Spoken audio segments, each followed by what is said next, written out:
بسم اللہ الرحمن الرحیم۔ السلام علیکم ناظرین، ہمارے چینل میم کرافٹ سٹوریز میں آپ کو خوش آمدید کہتے ہیں۔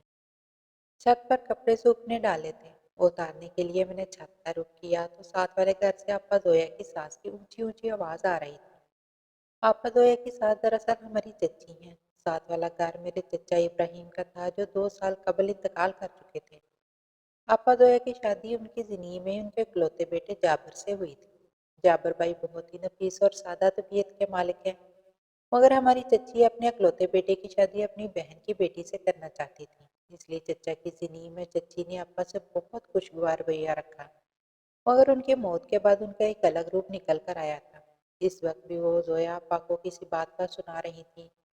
زویا آپا کافی سمجھدار تھی، اس لیے اس وقت وہ خاموشی سے سب سن رہی تھی۔